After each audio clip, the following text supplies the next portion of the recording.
Тамаққа қосатын лавр жапырағы кез келген қыз-келіншектің ас үйінен табылады.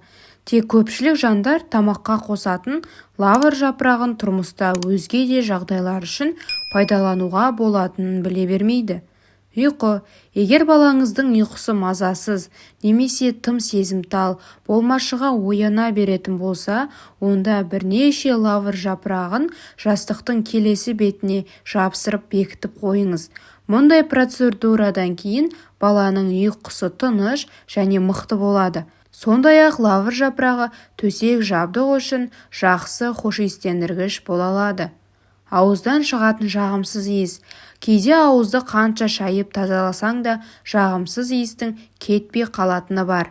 Лавр жапырағымен мәселе оп-оңай шешіліп, дем тап-таза болады.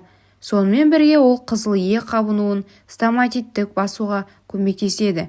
Ол үшін жапырақты күніне 2-3 мәрте шайнап, артынан 1 сағат бойы ештеңе жеп-ішпеу керек, тіпті суда. Залалсыздандыру. Лавр жапырағымен ауру адам жатқан бөлмені залалсыздандыруға болады. Ол үшін бірнеше жапырақты ыдысқа салып, үстінен қайнап тұрған су құю керек. 20 минут тұрған соң үлкенірек ыдысқа ауыстырып құйыңыз. Ауа жайымен тазара бастайды. Сондай-ақ лавр жапырағын адыраспан секілді түтетіп шығуға болады. Бұл бөлмедегі жағымсыз иісті бірден жояды. Күйе көбелектен қорғайды. Лавр жапырағы теріден, жүннен жасалған киімдерді күйе көбелектен қорғайды. Ол үшін жапырақтың 2-3 данасын киімнің қалтасына немесе киім тұрған шкафқа қойсаңыз жеткілікті. Егер шыбыннан қорғанғыңыз келсе, онда бірнеше лавр жапырағына ыстық су құйып, жарты сағат тұндырып қойыңыз. Осы тұнбамен терезе, есік жақтауларын сүртетін болсаңыз, үйге шыбын аз кіретін болады. Жармаға түсетін зиянкестер. Жарма ішіне зиянкес түспес үшін бірнеше лавр жапырағын салып қойыңыз. Аяқтың терлегенін басады. Лавр жапырағы аяқтың тершеңдігін басады.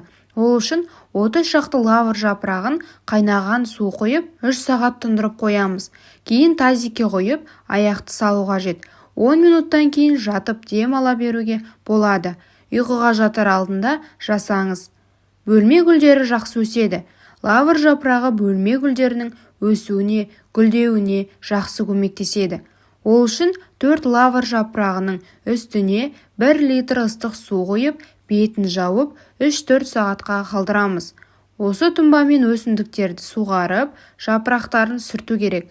Тек тұнбаны айына 1 рет қана пайдаланған дұрыс. Топырақты залалсыздандырады. Лавр жапырақтарын кофе ұнтақтағышта ұнтақтап, топыраққа араластыратын болса, онда ол өсімдікті көптеген аурудан сақтайды. Сонымен бірге жас көшетті үнемі қажетті элементтерімен толықтырып отырады. 1 литр топыраққа 1-2 шай қасық лавр ұнтағын салу керек. Достар, ақпаратым ұнады деген ойдамын. Дендеріңіз сау болсын.